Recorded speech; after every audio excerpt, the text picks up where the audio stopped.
Imagine this. It is 2 a.m., and a woman who is 7 months pregnant is sitting on the cold tiles of her bathroom floor. A sharp pain is pulsing in her side. Her husband, an architect at a small tech startup, is supposed to be at a conference in another state, trying to secure funding. He is not answering his phone. She reaches for their shared tablet to find the number for his hotel, and in that moment, her entire world falls apart. She discovers a folder, but it is not filled with blueprints or project notes. It contains property deeds for a mansion in Seattle and a penthouse in New York. There are statements for a bank account holding more than $70 million. And then, there are the photos. Dozens of them. Her husband with another woman on a yacht in London, wearing a diamond bracelet he claimed they could never afford. He was not a struggling architect. He was a millionaire, and their whole marriage was a meticulously crafted lie. The revenge she engineers next is so precise, so flawlessly executed, and so profoundly satisfying that you will find it hard to believe. If you have ever been deceived, taken for granted, or made to feel worthless by someone who should have cherished you, then you must stay for the whole story. Because believe me, you have to hear how this woman made him pay. If you believe in justice, hit that like button, let me know in the comments what you would have done, and subscribe so you do not miss what is coming. Because the next chapter will blow your mind. Let me show you where the deception began. The door felt miles away.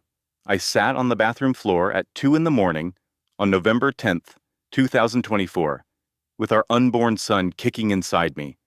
The pain in my side was a dull, constant throb. My husband, Julian, the man who meticulously budgeted our groceries and celebrated when we could afford takeout once a month, was not at a budget hotel for a tech conference. The flight confirmations and hotel receipts on his tablet proved he was at a 5-star resort in Aspen with a woman named Isabella, and the 22 other files in that folder proved he owned the company he supposedly worked for, along with a significant portfolio of commercial real estate across the Pacific Northwest. My name is Chloe Peterson. I am a 32-year-old freelance graphic designer, and I spent 4 years believing I was married to a man who was building his career from nothing. This is the story of the most profound betrayal I have ever known, and how I orchestrated a downfall so complete he never saw it coming. Let me take you back to the beginning of the lie. 4 years ago, I was Chloe Peterson, a freelance artist trying to make a name for myself in Seattle. Julian Vance was a brilliant software architect who had just moved to the city. The story he told me was that he came from a wealthy family in Chicago, but he had walked away from it all. He claimed his father was a ruthless corporate raider who demanded Julian follow in his footsteps. Instead, Julian chose his passion, leaving with only the contents of his backpack to create something meaningful on his own. He worked tirelessly from our small rented apartment on what he called Nexus, a groundbreaking urban planning software. I would hear him on calls, his voice filled with stress as he talked to potential investors. I designed the logo for Nexus as a gift.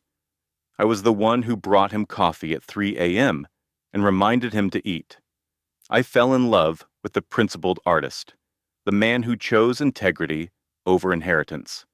I truly believed we were building an empire from scratch together.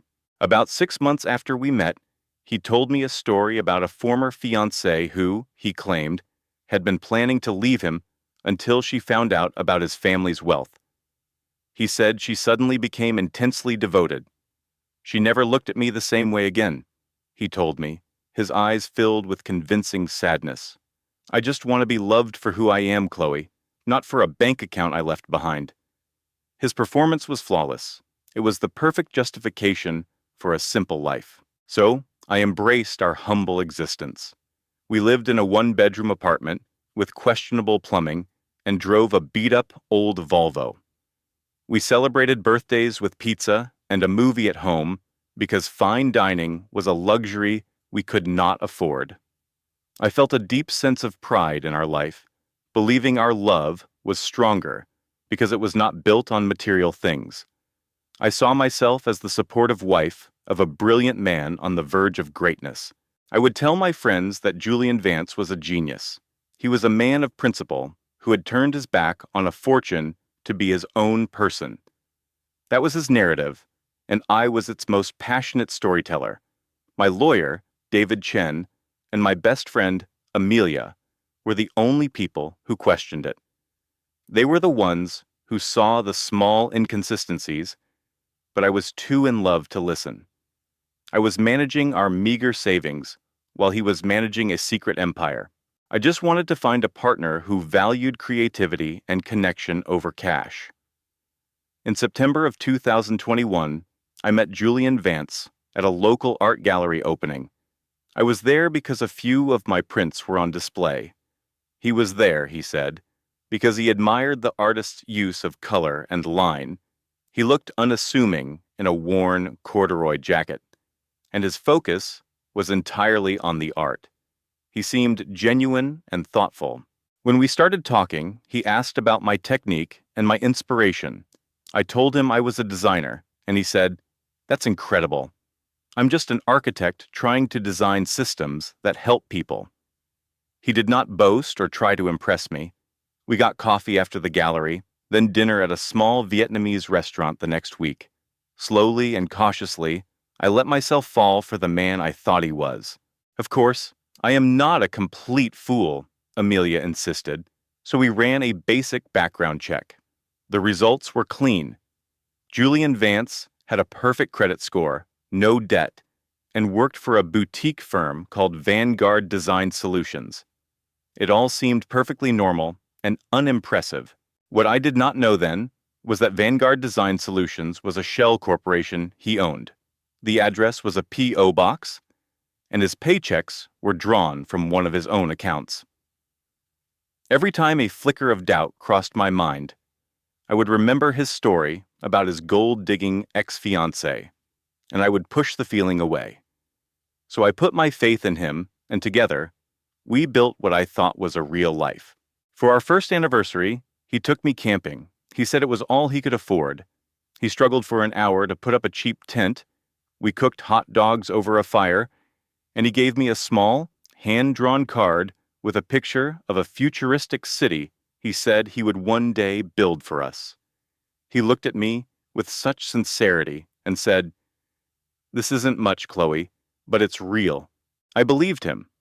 My heart swelled because I thought his love was the realest thing I had ever known. I told him, "This is more than enough. This is everything."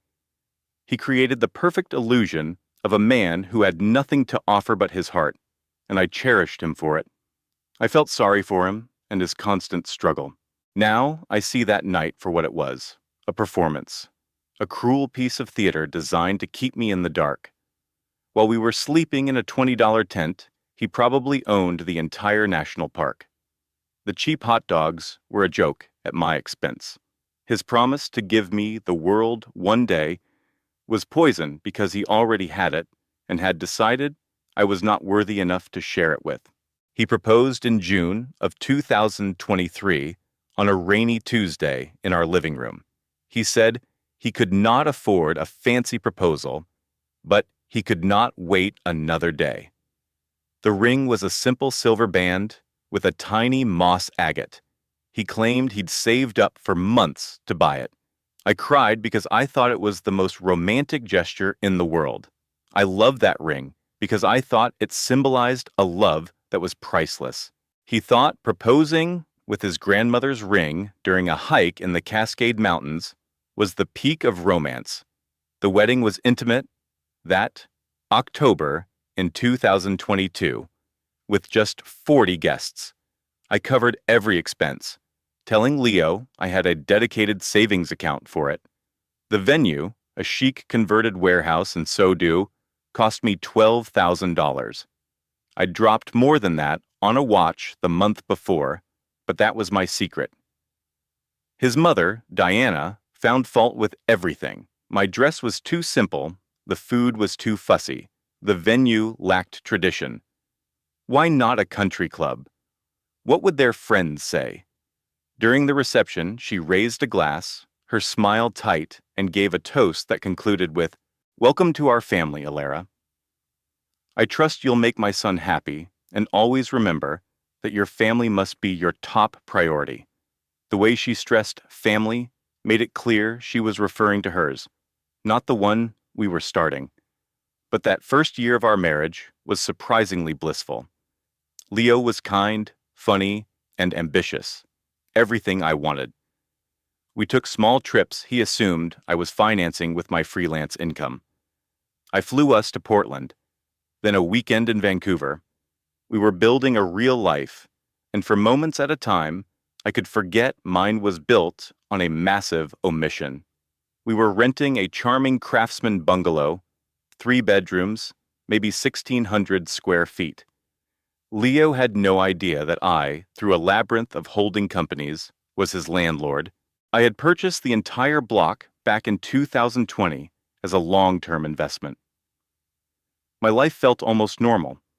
I would retreat to my home office for hours, and Leo thought I was writing web copy for tech startups. In reality, I was on encrypted video conferences with my board of directors, managing a global software firm. I honestly believed I could maintain this duality forever, the unassuming wife and the reclusive tech mogul. Then, in early May of 2023, I got pregnant, and the whole delicate structure began to tremble. For weeks I'd been overcome with a strange exhaustion, a persistent queasiness. A home test confirmed it. I took 4 more, just to be sure. All were positive. I scheduled a visit with my doctor, and the ultrasound turned my world on its axis. "Congratulations," Dr. Chen said, her eyes twinkling. "You're expecting twins." My thoughts screeched to a halt. Twins. I wasn't ready for 1 child, let alone 2. But then I saw them on the monitor, 2 tiny pulsing lights, 2 distinct heartbeats, and a profound, fierce love cracked through my fear. I wept, a messy mix of joy and terror. Then her tone shifted. "There's one thing we need to monitor. You have placenta previa, where the placenta is covering the cervix. It could correct itself as my uterus expands, but for now, you're considered high risk. I need you to take things very easy. No strenuous activity, minimize stress, and get plenty of rest." When I told Leo that evening, he was ecstatic. He lifted me off the floor, spun me in a circle, and then set me down gently when I reminded him about the doctor's orders. "Twins," he whispered, his eyes wide with wonder. "We're having twins." Then a shadow crossed his face. "Wait, Alara, can we even handle this? Childcare for 2? It's a fortune." "We'll make it work," I soothed, desperately wanting to tell him that money was the one thing we'd never have to worry about. But the old fear held me back. What if it changed how he saw me? So, once again, I said nothing. We broke the news to his family 2 weeks later over Sunday dinner at their house. Diana had prepared her signature roast chicken. We waited until dessert was served. "Mom, Dad, Chloe, Alara and I have some news. We're having twins." The room went utterly still. His father, Richard, broke the silence with a hearty, "Congratulations." His sister Chloe's smile looked painted on. "Wow, that's a lot." Diana placed her wine glass on the table with a deliberate click. "Twins," she echoed, her voice flat. "Yes, we're over the moon," Leo began. "And how exactly do you plan to pay for 2 children? Your salary as a junior architect barely covers your rent as it is." "Mom?" "I'm being practical, Leo. Daycare in Seattle is $3,000 a month per child. Then there's formula, diapers, medical bills. Have you considered any of this?" "We'll manage," I said quietly. She swiveled her head to face me, her eyes like chips of ice. "Will you continue your little freelance work?" Or do you expect my son to bankrupt himself, supporting you and two babies? That's not fair, Leo interjected. What's not fair? Diana shot back, her voice rising, is trapping my son with a family you know you can't afford. I felt the blood drain from my face. Excuse me? You heard me. The timing is awfully convenient. You're married for less than a year, and suddenly you're carrying twins. You got pregnant on purpose. You trapped him. Leo shot to his feet. Mom, that's enough. Is it? Am I the only one here brave enough to say it? She's a grifter who saw a kind, hard-working man and decided to lock him down for life. Shaking, I stood up. I'm going home. Leo followed me out. In the car, as I sobbed, he held my hand. She didn't mean it, Alara. She's just in shock. She'll come around. But I knew she meant every single word, and she was never going to come around. That was only the start.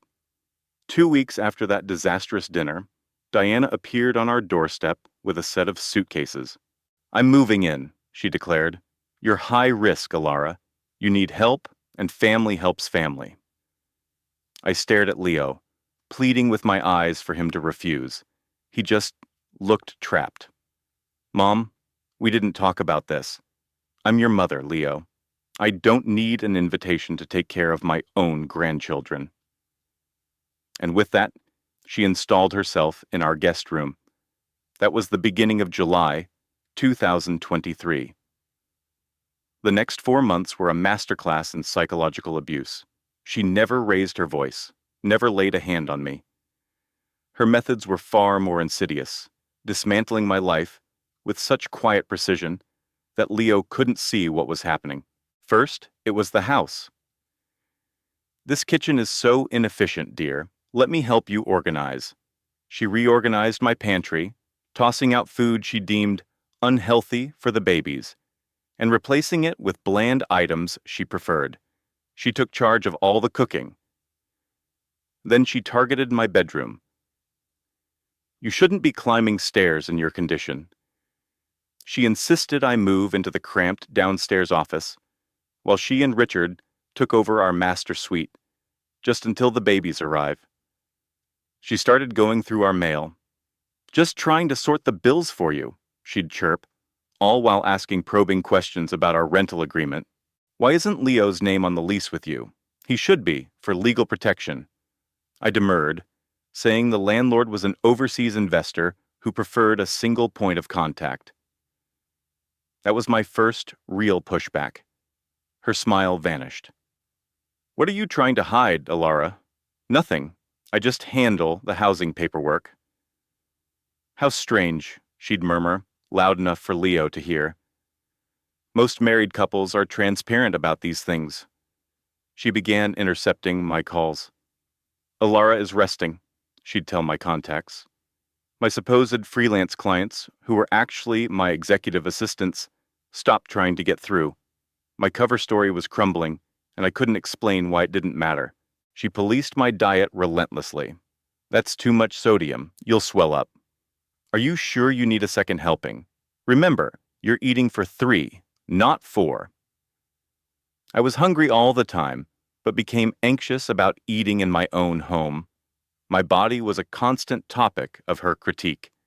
Your face is looking so round. Be careful, Alara. Weight from a twin pregnancy is nearly impossible to lose. I was just 18 weeks pregnant, and she was systematically instilling a deep-seated shame in me. But the worst of it was the isolation. She'd turn my friends away at the door. Now isn't a good time. Alara needs absolute quiet.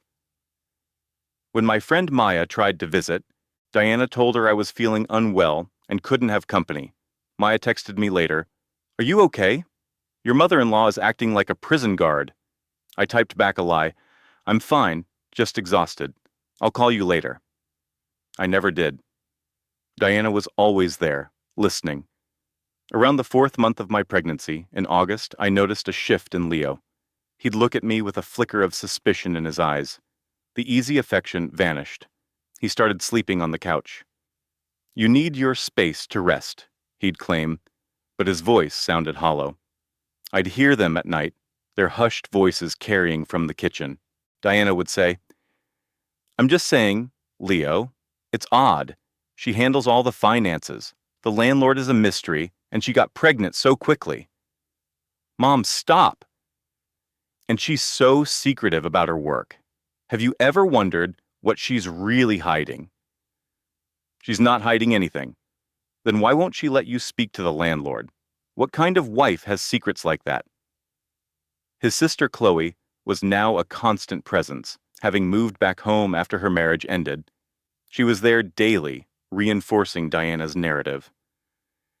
I'm just worried about you, Leo, she'd say, just loud enough for me to overhear from the next room. Alara seems to have so many walls up. What if this whole life you've built is a lie? I finally confronted Leo one night. Your mother and sister are trying to turn you against me. They're just concerned. Concerned about what? I haven't done anything. Then why are you so secretive about the house?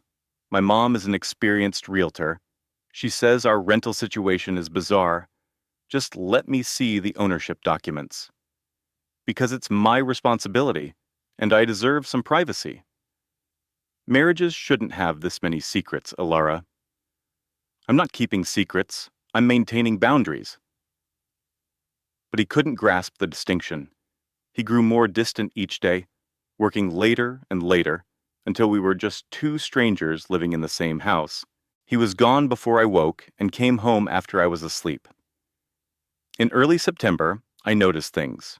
Diana was always on her computer, looking at county property records. She'd make hushed phone calls to people she called her old contacts. I realized she wasn't just suspicious. She was actively investigating me. I confronted her one afternoon.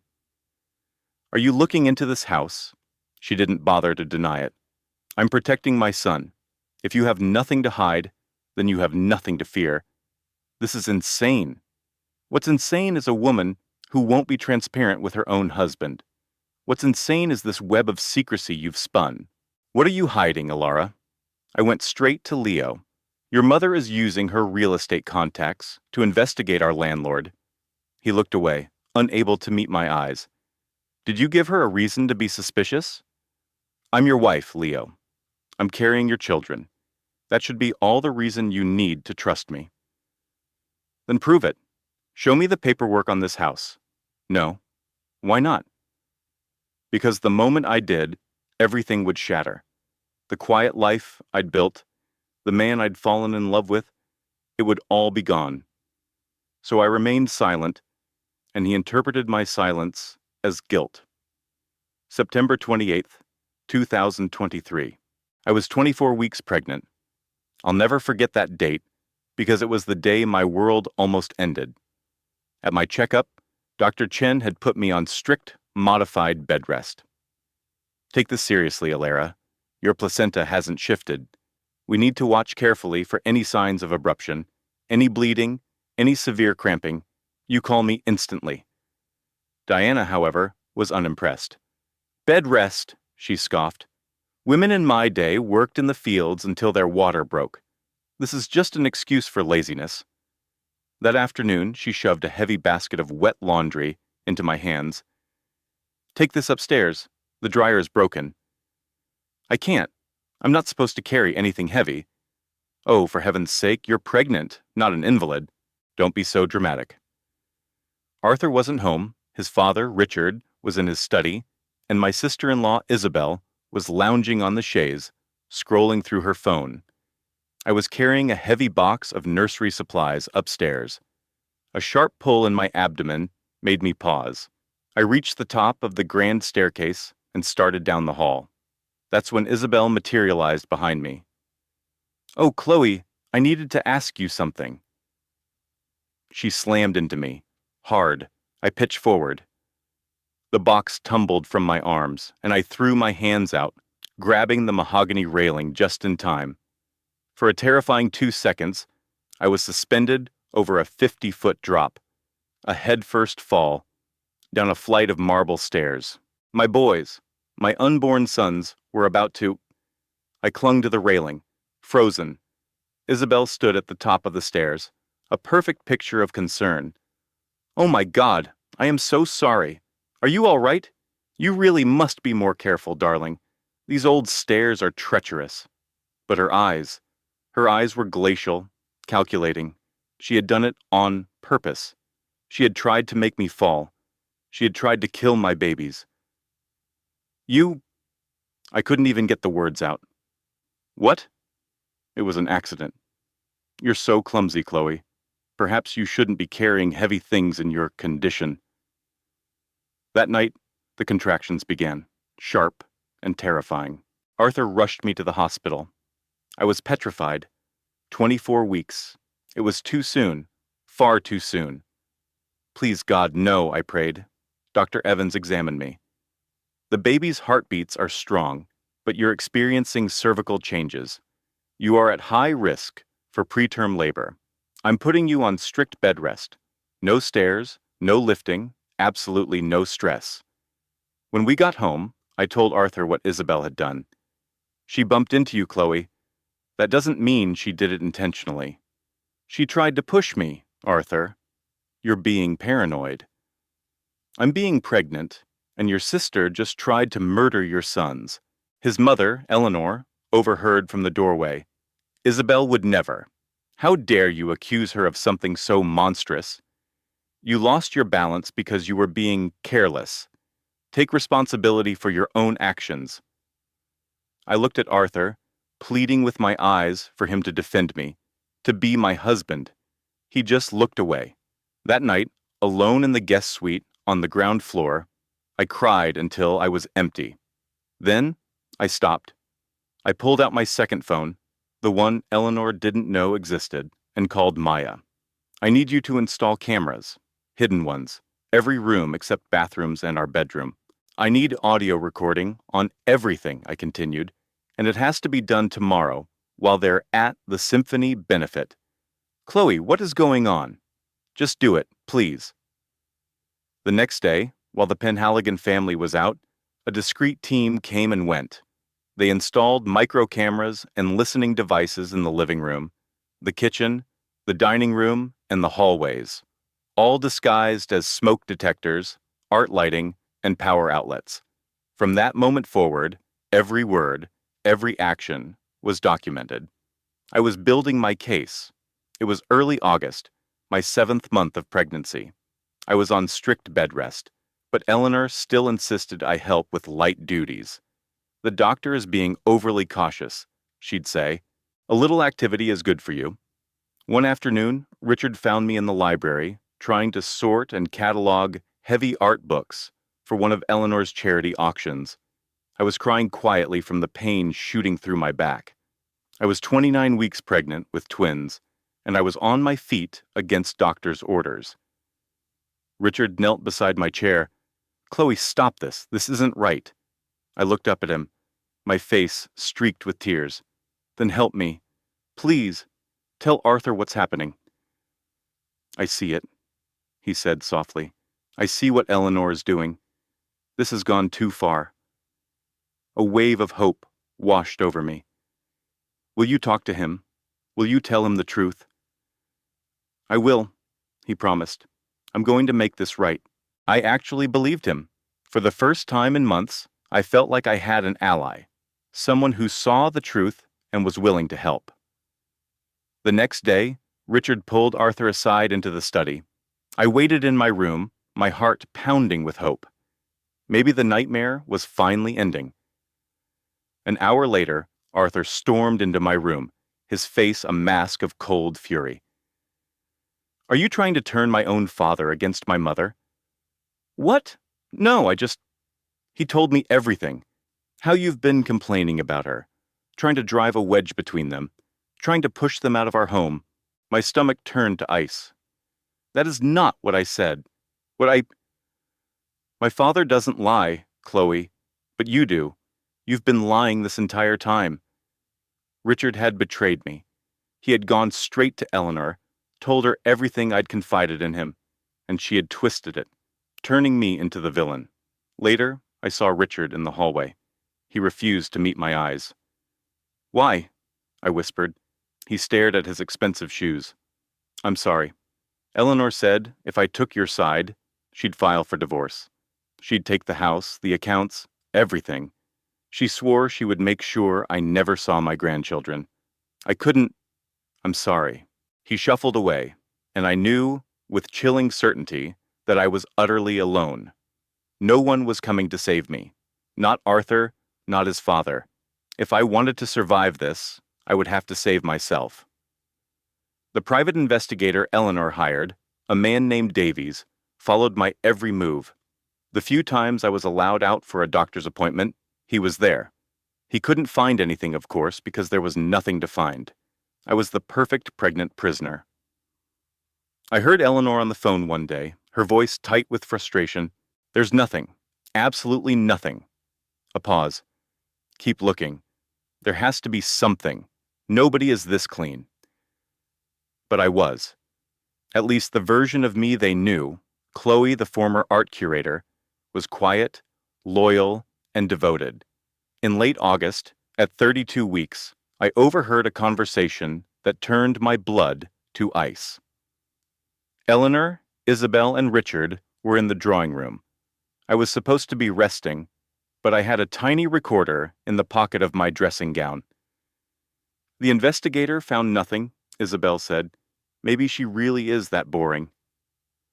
"Or maybe," Eleanor replied, her voice smooth as silk, "she's just very clever. But Arthur needs to see her for who she truly is. He needs a reason to finally doubt her," Isabel pressed. "What are you suggesting?" Richard asked nervously. "What if," Eleanor said slowly, "we created a reason?" "Eleanor, you can't be serious," he protested. She cut him off. "I am suggesting we protect our son, Richard, by any means necessary." I felt a wave of nausea. They were planning to frame me, but I didn't know how. I should have left right then. I should have grabbed my go bag, called Maya, and vanished. But I was 32 weeks pregnant with twins, terrified of going into labor alone on the run. I was afraid of the legal battle that would ensue if I left, afraid that running would only make me look guilty. So I stayed. And that was my greatest mistake. Isabel knew someone, an ex-boyfriend named Julian Croft, who had been fired from Arthur's biotech firm 2 years ago for leaking information. He was bitter, broke, and willing to do anything for cash. What I didn't know until later was that Isabel paid him $50,000 to create a sophisticated web of fake evidence showing I was committing corporate espionage. Julian was an expert.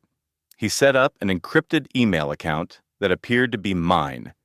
He used his knowledge of the company's network to spoof access and download highly sensitive data about Arthur's new flagship project. He then created a fabricated digital trail showing these files being sent from the fake email to a competitor. They planted a burner phone in my closet with faked text conversations between me and a contact at the rival firm discussing payments. They even set up an untraceable offshore account and deposited $10,000 into it, making it look like my first payment.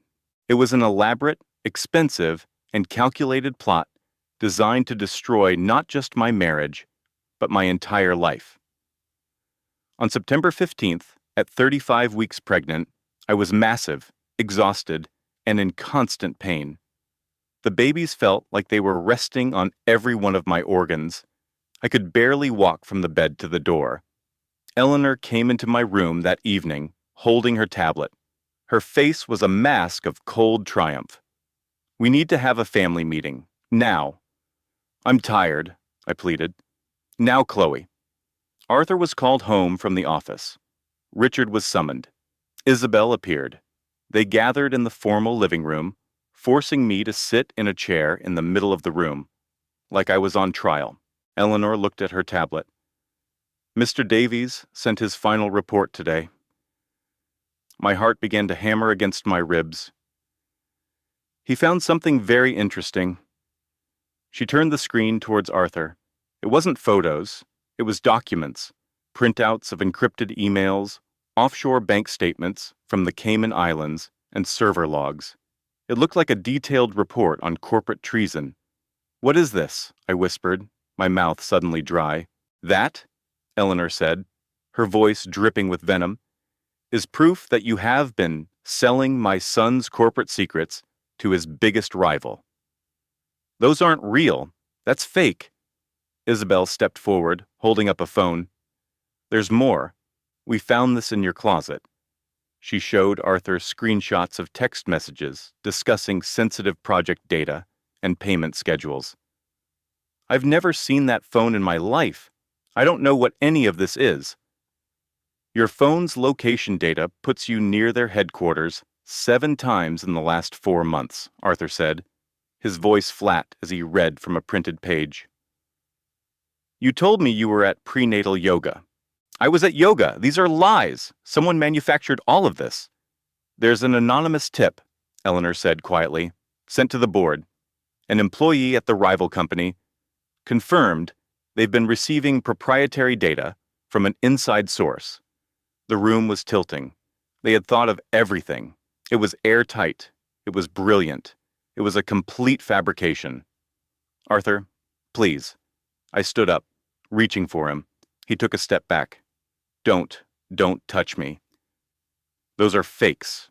Someone created them. Please, if you just look closely." "I've looked," he said, his voice dead. "I've looked at all of it. The emails, the bank transfers, the data logs. It's overwhelming, Chloe." "It's fabricated," I was shouting now. "Your mother and your sister are framing me. They want to get rid of me. They hired someone to—" "Listen to yourself," Eleanor said calmly. "You sound unhinged, paranoid. Perhaps the pregnancy hormones are affecting your mental stability." "I am not crazy. I am being set up." Arthur wouldn't even look at me. "I want a DNA test," he said, his voice like stone, "after the babies are born. Until we know for sure that they're mine, I don't want you anywhere near me." My world shattered. "They're your sons." He finally met my gaze, his eyes full of cold suspicion. "Are they?" The chill in his voice. Because in that moment, "Alara, I don't know what to believe. I don't know who you are. I don't know if I ever did." He turned and left. His sister, Victoria, smirked. Chloe, his assistant, looked at her tablet. Julian, my tech mogul husband, just stared at the polished concrete floor, and I stood there, 35 weeks pregnant, branded a thief, a liar, an unfaithful wife.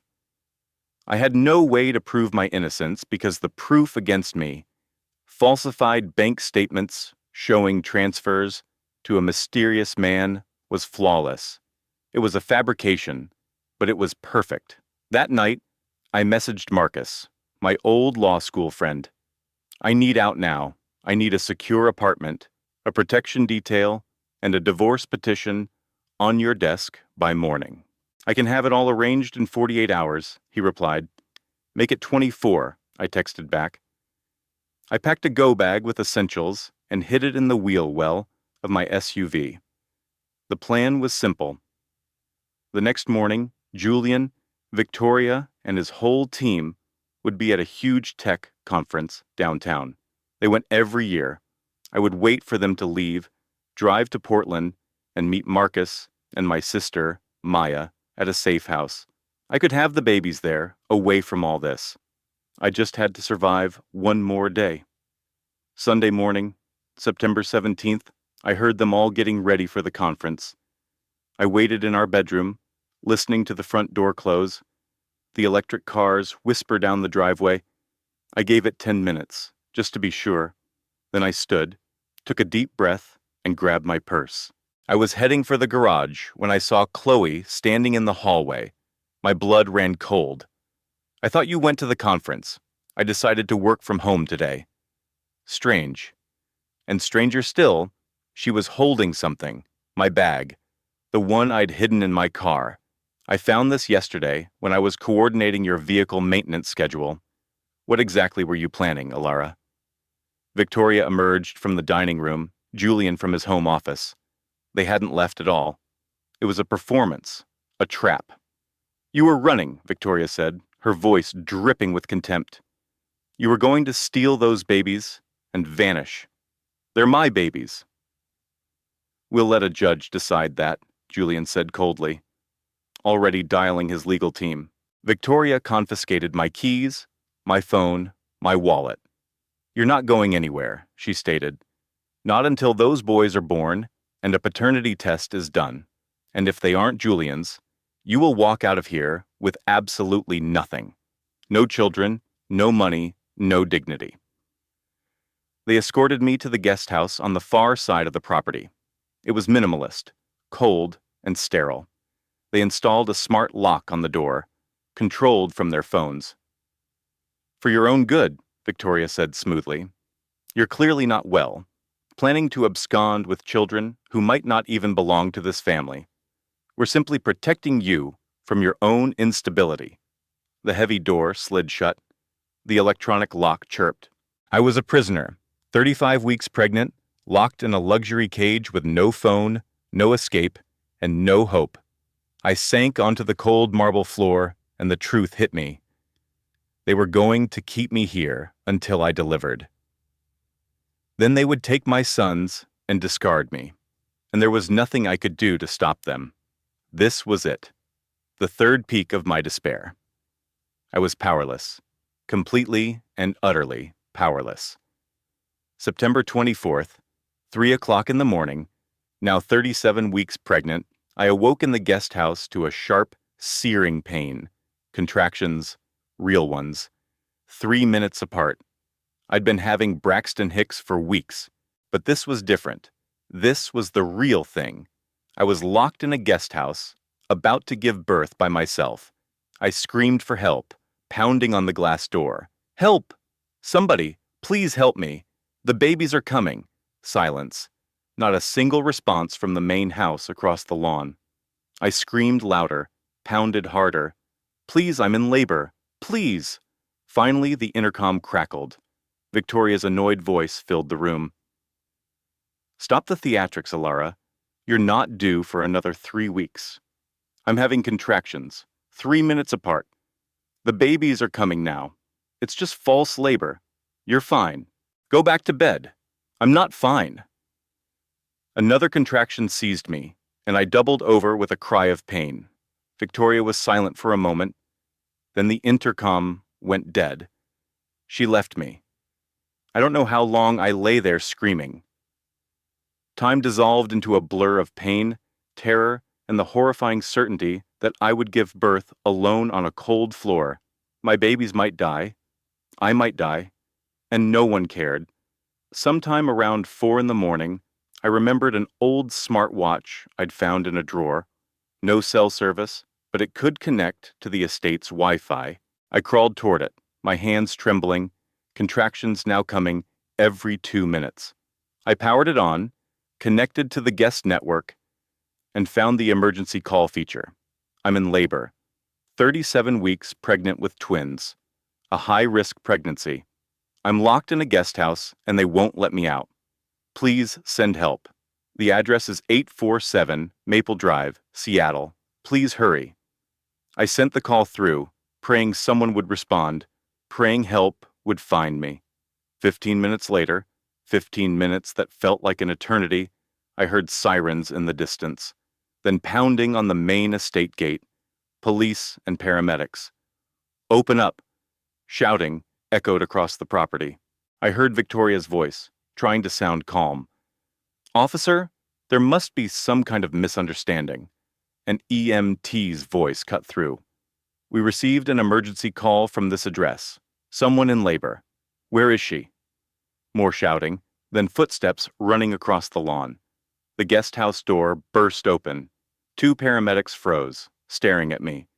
37 weeks pregnant, lying on a marble floor, in the throes of active labor, sobbing. Oh my God, one of them whispered. How long have you been in here? A week. Another contraction ripped through me and I screamed. Ma'am, We need to get you to the hospital now. They lifted me onto a stretcher.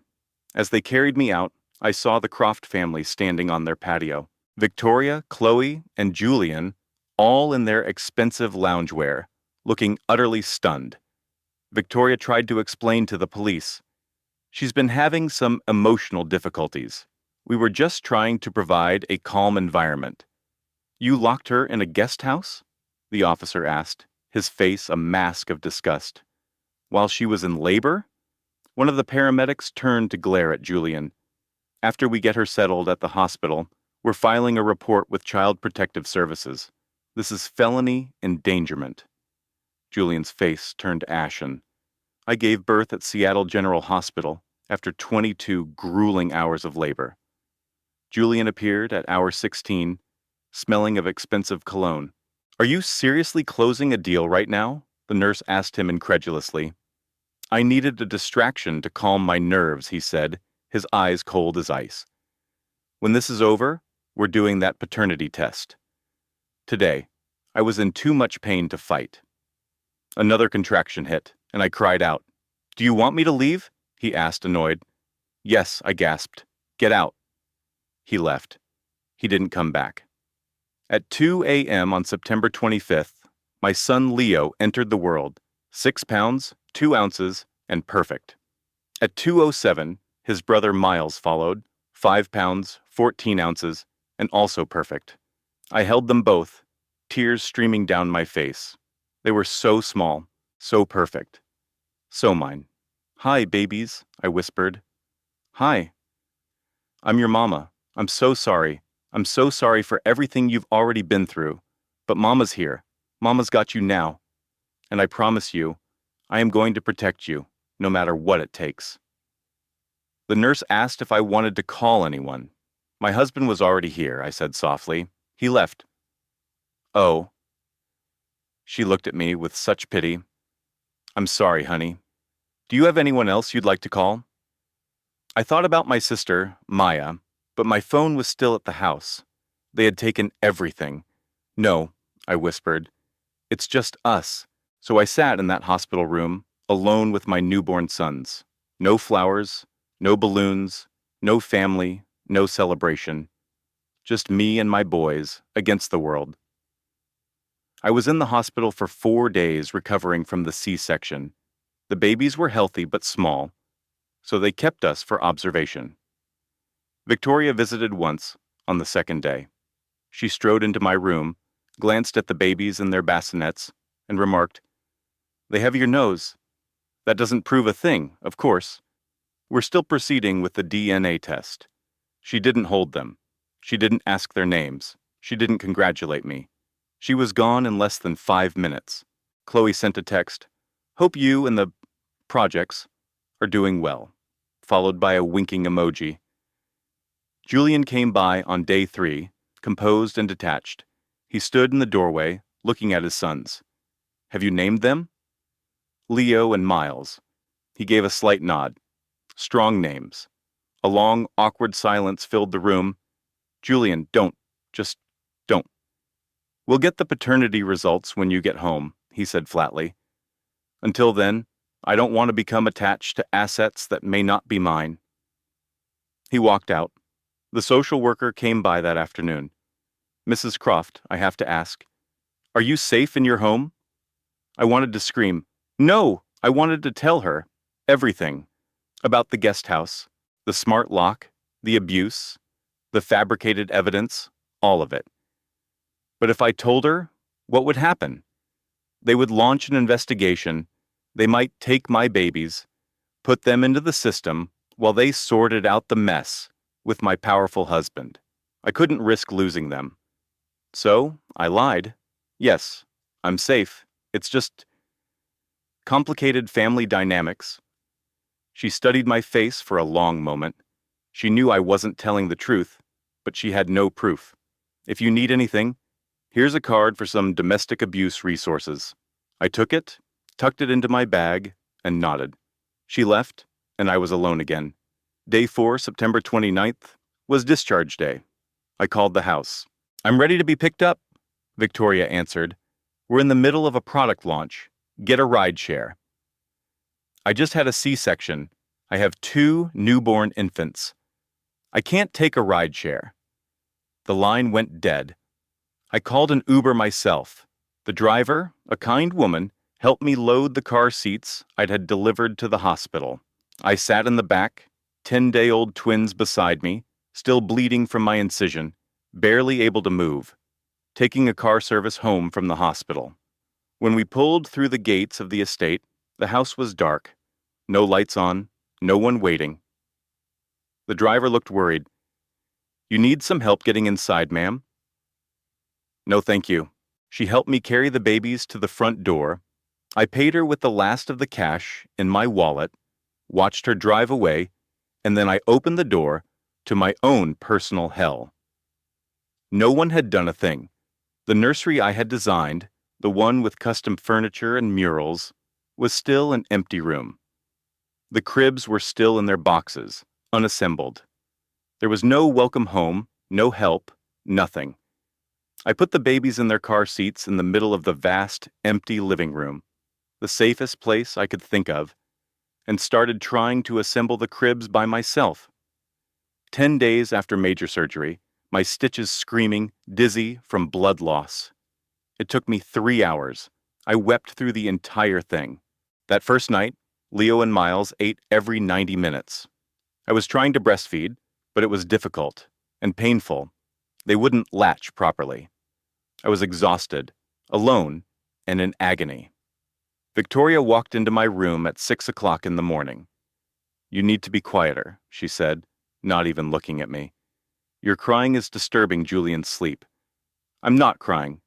The babies are crying because they're hungry, and I'm trying to feed them." "Then figure it out," she snapped. "And when you're done, the kitchen needs to be cleaned." The caterers from last night's investor dinner left a disaster. I just had major surgery. And my mother-in-law scoffed. Women in my generation were back in the fields the next morning. Stop being so delicate. She swept out, leaving me there with my sons, suddenly realizing they expected me to manage everything. The twins, the household, the family's social calendar, all while recovering from major abdominal surgery, barely able to stand. I had no other choice, so I complied. The days became a painful haze. On day 2, I tried to prepare breakfast for everyone, holding a wailing Leo, and felt a searing pain from my incision. I was almost certain it was becoming infected. On day 3, Catherine, my sister-in-law, let the door to the nursery slam shut, just as both babies had finally fallen asleep. They woke up screaming. When I shot her a look of despair, she just gave a tight smile. "So sorry. I had no idea they were napping." On day 4, I was trying to use the breast pump. It took a full 30 minutes to get enough for a single feeding. I had 2 small bottles ready when Catherine walked into the kitchen, picked them both up, and poured them right down the drain. "Oh dear, my mistake," she said coolly. I just stared at her, speechless. That was an hour's worth of work. "Well, you'll just have to try again, won't you? Or perhaps consider formula. You know, from that trust fund you don't have access to anymore." She walked away, humming. On day 5, I ran out of diapers and asked Julian to grab some on his way home from the office. He never showed up, claiming a deal ran late. I had to resort to using cut-up towels until I could manage to get to the pharmacy myself the following afternoon. By day 6, my C-section stitches were undeniably infected, angry, red, and hot to the touch. I needed antibiotics. I told his mother, Eleanor, and she waved a dismissive hand. "You're just anxious. Stop being so dramatic." On day 7, I hadn't had more than 45 minutes of consecutive sleep in a week. I was hallucinating, seeing shadows flicker in the corners of my vision. I dropped a bottle, and it shattered on the marble floor. I just stood there, staring at the glittering shards, unable to process what I was supposed to do. Julian walked in. "Have the housekeeper clean that up, will you? You're creating a hazard." I looked at him, this man who looked like my husband but felt like a complete stranger, and I felt utterly, terrifyingly numb. On day 8, October 7th, at 3 in the morning, I was in the guest suite again. They had moved me there because the babies were too disruptive to the main house. I was feeding Noah while Leo screamed in his bassinet. The infection from my C-section was now a full-blown crisis. My fever was 103. I was shivering, dizzy, and barely conscious. Both my sons were crying, and I couldn't recall the last time I'd had a sip of water, or a bite to eat, or slept at all. I looked out at the third-floor balcony, at the dark, swirling fog over the bay. I could see the latch on the French doors. Just 10 seconds. That's all it would take. The thought was seductive in its simplicity. Open the doors, step out, lie down with my babies, and just go to sleep. End this waking nightmare. All of us together, finally peaceful, far from this cruelty. Leo was crying. Noah was crying. I was crying. Everything was pain. Everything felt impossible. I started to reach for the door handle, and then Leo stopped crying. He looked right at me with his enormous blue eyes, Julian's eyes, and he made a tiny gurgling sound. In that moment, something inside of me didn't just break.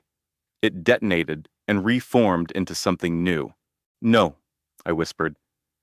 No, Mommy isn't giving up. Mommy is going to fight. Mommy is getting us out of this house. I used every last ounce of my energy to bang on the connecting door for 20 minutes straight, shouting and pounding until my knuckles were raw. Finally, Catherine opened it, her face a mask of irritation. What is all this racket? Then she saw me. She saw the fever in my eyes, the sweat on my brow, the blood that had soaked through my nightgown, the wailing baby in my arms. For a split second, even she looked frightened. I need a doctor. The infection. I think I'm dying. Please. She called Eleanor, who then called their private family physician, but told him, my daughter-in-law is being a bit hysterical about some post-op discomfort, but perhaps you should look in on her, for the sake of the children. The doctor arrived, taking one look at me before calling for a private ambulance. At the hospital, the attending physician was appalled. Your C-section incision is septic. You have a severe blood infection. You could have died. Who has been managing your aftercare? I was just too overwhelmed. You've just had major surgery. Where's your support system? Your family? A hospital administrator came to speak with me. Mrs. Thorne, this is quite serious.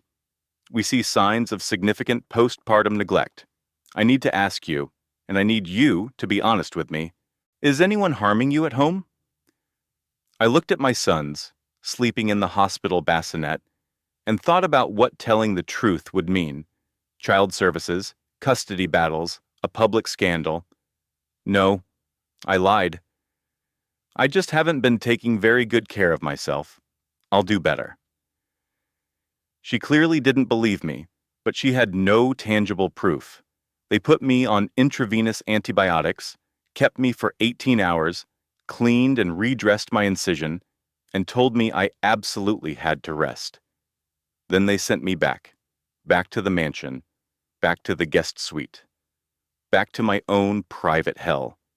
I had 2 more days until my life would be completely shattered. 2 more days of the most calculated cruelty I had ever endured. And I had no idea that it was about to become infinitely worse. On October 8th, day 9 of my son's lives, Isabel, the PR strategist Julian had been seeing, delivered her final masterpiece. Using a contact, she had commissioned a series of sophisticated fabrications. There were faked screenshots of encrypted messages, supposedly from me to an anonymous lover.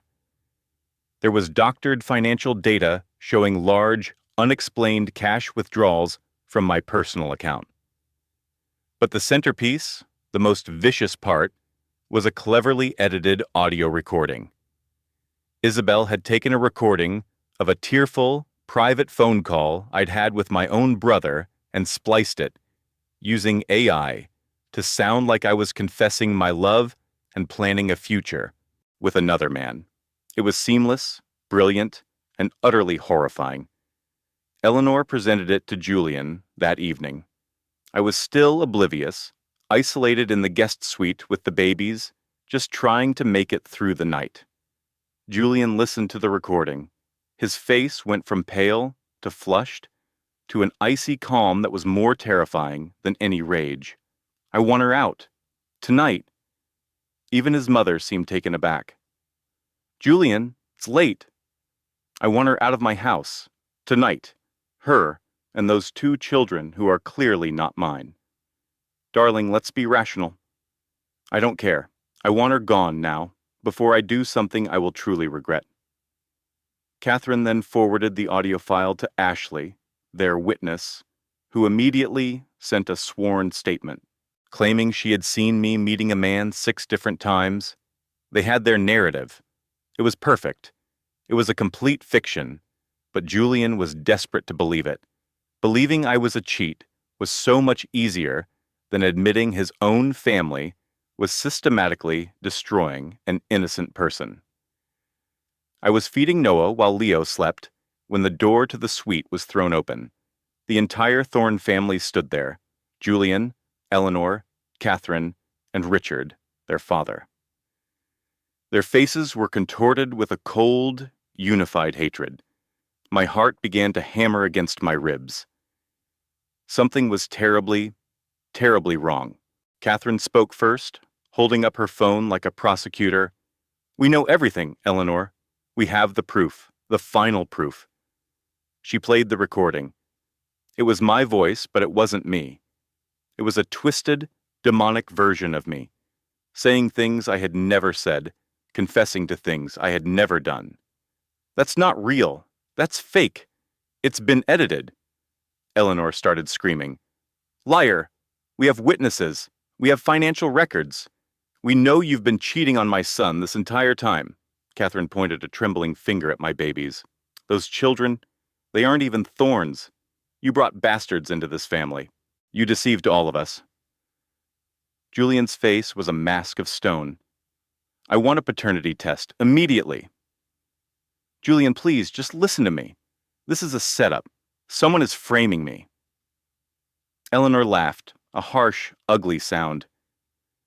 "Oh, you think there's a grand conspiracy against little old you? Or is it more likely that you're just a common cheating liar?" Richard stepped forward, his voice calm and deadly. "Julian, perhaps we should handle this in the morning." "No," Julian said, his voice flat. "I want her out of this house, tonight." I clutched Noah closer and moved toward the bassinet, where Leo was sleeping. "It's midnight. It's foggy and cold outside. These are newborn babies. Your babies. Please, Julian, whatever you believe I did, don't do this to them." Catherine moved toward the bassinet. "Perhaps the children should stay. We'll get the paternity test. If they are Thorns, they belong here. But you need to leave." A cold terror, sharper than any physical pain, shot through me. They were going to take my children. "No." I snatched Leo from the bassinet, holding both of my sons in my arms. "You will not touch them. They are mine." Eleanor's face twisted in fury. "They are nothing. They are the product of your sordid affair. Get them out of this house. Out." She actually lunged for me, trying to rip one of the babies from my grasp. I spun around, shielding them with my body. Eleanor's hand struck my face, a sharp, stinging slap that made my ears ring. Julian pulled her back. "Mother, stop." But the line had been crossed. She had hit me while I was holding my newborn sons. Richard opened the heavy front door. Cold, damp December air flooded the foyer. The temperature had dropped to 28 degrees. "Out," he said, his voice void of any emotion. I looked at Julian one last time, my husband, the father of my children, the man I had loved so much. They are 10 days old, Julian. 10 days. It's winter. We can do the test tomorrow. Please don't do this. For a fleeting moment, I saw something flicker in his eyes. Doubt, maybe even love.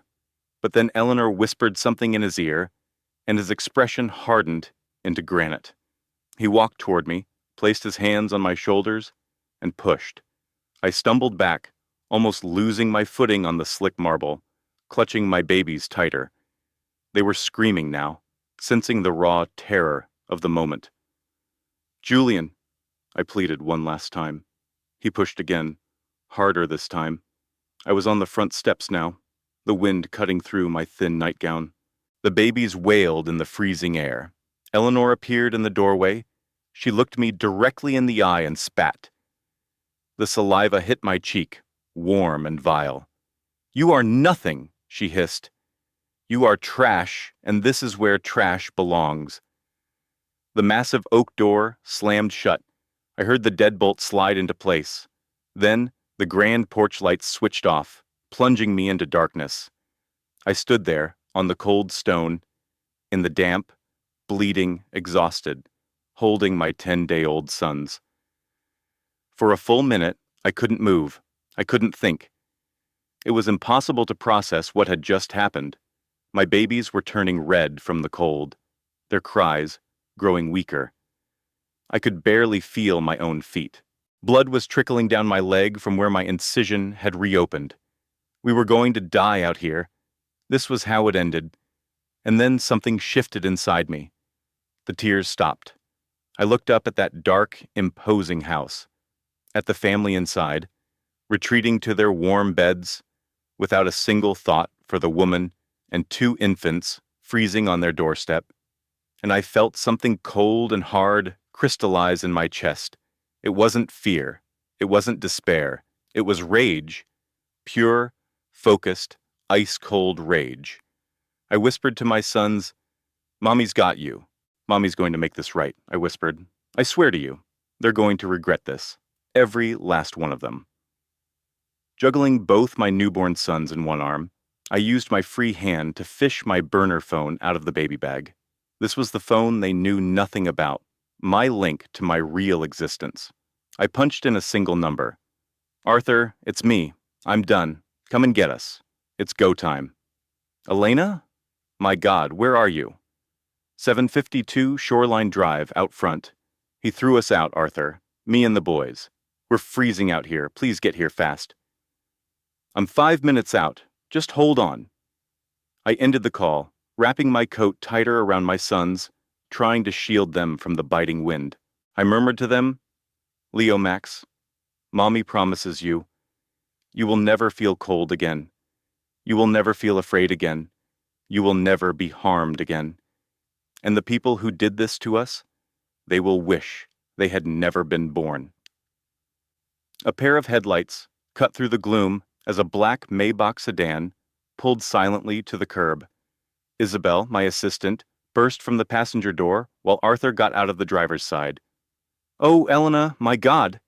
Isabel was in tears, immediately wrapping a cashmere blanket around me and the babies. Arthur was already on the phone. "I need a full pediatric medical team at the Fairmont Heritage Penthouse now. 2 infants, 10 days old, suffering from cold exposure." They rushed us into the car, the heated seats warming me instantly. Isabel took one of the babies, while I clutched the other, their crying slowly subsiding in the warmth. As we sped away, I took one last look at that house. A curtain twitched in a window. Maybe it was Julian, maybe his mother, Margaret. I let a small smile touch my lips. It wasn't a smile of happiness, but the smile of a general who has just declared war. "Arthur," I said, my voice steady and icy, "I want to dismantle them, completely, legally, and permanently. Can you handle that?" He met my eyes in the rearview mirror. "Yes, Elena, I can." "Then do it. Leave no stone unturned. Show no mercy," I continued. "What about Julian? He is, for the moment, your husband." I looked down at Max in my arms, then at Leo and Isabel's, my beautiful, innocent sons, discarded like yesterday's trash by the man who was supposed to protect them. Especially Julian, I said softly. I want him to fully comprehend what he's thrown away. I want that knowledge to be the first thing he thinks of every single morning for the rest of his miserable life. The woman known as Ellie Ross, the freelance graphic designer, died on that cold sidewalk. Elena Petrova, the billionaire CEO of Petrova Innovations, was back, and she was demanding retribution. We drove toward San Francisco, a 30-minute drive from Sausalito. My real life was based in the city. The Fairmont Heritage Place, top floor. I owned the building, a fact the Croft family was blissfully unaware of. Arthur had reserved the penthouse suite under an alias. As we stepped out of the private elevator, a complete medical team was already assembled and waiting. A private neonatal nurse, a pediatrician, and an OB/GYN for me. The pediatrician checked over Leo and Max. "They're okay," he said with relief. "Some cold stress, but no signs of hypothermia. They're going to be perfectly fine." The OB/GYN examined me next, her face grim as she looked at my infected C-section scar. "This is bad. You need intravenous antibiotics immediately. You're dangerously dehydrated. And you've lost far too much blood, Mrs. Petrova. You belong in a hospital." "I can't," I stated flatly. "Not yet. I have business to attend to first." She looked like she was about to argue, but she saw the resolve in my eyes and relented with a nod. "All right, but I'm staying here to monitor you around the clock." Isabel took the babies. "I've got them. You get some rest." But rest was impossible. Not yet. "Arthur," I said, "conference room, now." Within 2 hours, my entire executive team was gathered in the suite's private conference room. Arthur Vance, my chief legal counsel, Patricia Chen, a formidable criminal attorney, James Knight, a master of corporate law, Angela Wu, my head of communications, and Marcus Thorne, a forensic investigator. I walked into the room wearing a sleek, pearl gray suit that Isabel had brought for me, worth over $4,000. I looked like a CEO again. I felt like myself again. "Thank you all for coming at such short notice," I began. "Some of you have known me as Ellie Ross. That identity is now defunct. I am Elena Petrova, CEO of Petrova Innovations. And I need your help to utterly ruin the people who just cast me and my newborn children out into the cold." I pressed a button on the remote, and the large screen behind me lit up with photographs of the Croft family. Target 1, Julian Croft. Target 2, Margaret Croft. Target 3, Chloe Croft. Target 4, Richard Croft. Marcus spoke first. "Ma'am, I've already finished the initial background work you asked for 2 months ago. Here are the findings." He brought the data up on the screen. Julian was a project manager at a software startup that was funded by one of my own venture capital firms. He was also $28,000 in debt from credit cards and had a $15,000 online poker addiction. Margaret sat on the board of a charity that I was the primary benefactor of, and from which she had embezzled over $127,000. She had a hidden bank account in the Cayman Islands. Chloe's wellness influencer business operated on a social media platform my company owned. She was $80,000 in business debt, and her ex-husband had a restraining order against her. Richard's financial advisory firm survived almost exclusively on client referrals from vendors I controlled. He had over $45,000 in gambling debts. I leaned back, letting it sink in. "Their entire existence is subsidized by me," I said quietly, "and they threw me out." Patricia, my criminal lawyer, spoke next. "I've analyzed the audio and video recordings you've been collecting. We have undeniable proof of child endangerment and false imprisonment, assault, fraud, conspiracy, forgery, and libel. We can bring criminal charges against every single one of them. James, the corporate attorney, added, and from a business perspective, we can trigger a buyout of Julian's company and terminate his employment, evict Margaret from the foundation-owned apartment she lives in, terminate Chloe's platform lease, and cancel all of Richard's vendor contracts. We can also report Margaret's embezzlement and have her offshore accounts frozen. It's all legal, and it can all be done instantly. Angela, my communications expert, chimed in, and I can turn this into the story of the decade. Billionaire tech CEO goes undercover, is abused by her parasitic in-laws, and gets thrown out with her newborns. The secret recordings you have are absolutely explosive. This will be a global sensation. I considered it for all of 3 seconds. Do it all. Everything. I want them to wake up tomorrow morning to find their entire universe has imploded. I want it done legally, publicly, and with meticulous documentation.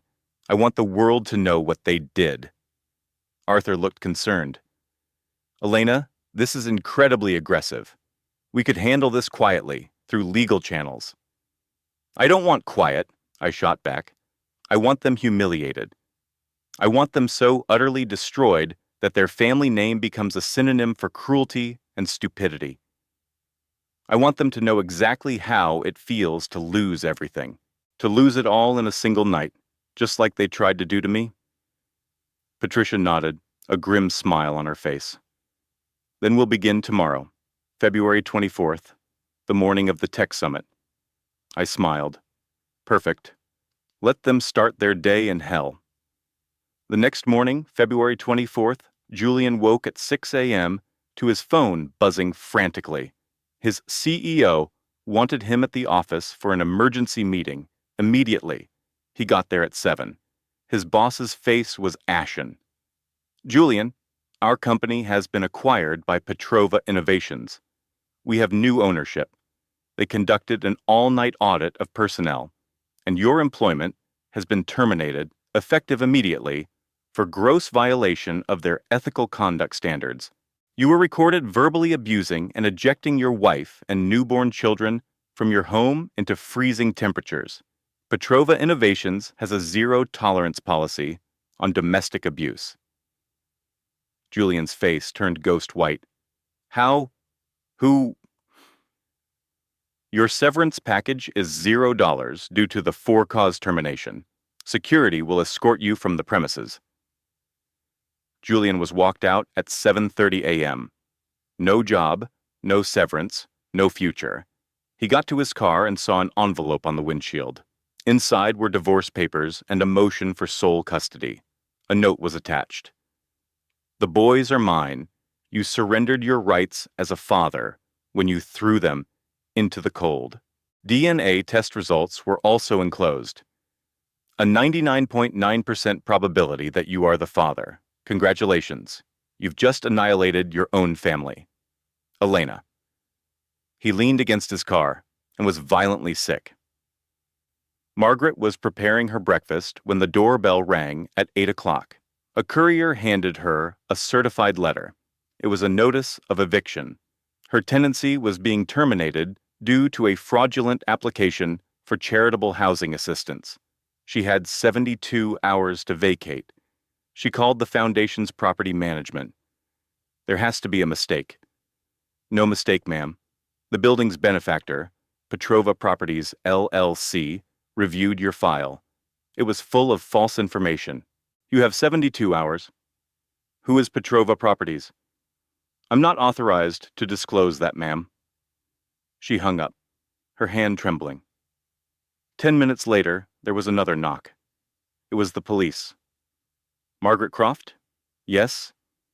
We have a warrant for your arrest, for embezzlement, wire fraud, and money laundering. They put her in handcuffs and read her the Miranda rights. Richard watched, stunned, as they put his wife in the back of a squad car. Bail was set at $100,000. Richard couldn't pay it. She remained in a holding cell. Chloe was about to post to her social media at 9 a.m. when she found she couldn't log in. An eviction notice was taped to the door of her apartment. The building had been condemned for multiple code violations. All tenants must vacate the premises immediately. She frantically called the building manager. What violations? The new owners, Petrova Commercial Properties, conducted a surprise inspection. Fire hazards, faulty wiring, black mold, you name it. She rushed inside to try and grab some of her merchandise and found another envelope. It was a civil suit for defamation, fraud, conspiracy, and intentional infliction of emotional distress. The plaintiff was Elena Petrova. The damages being sought were $2.5 million.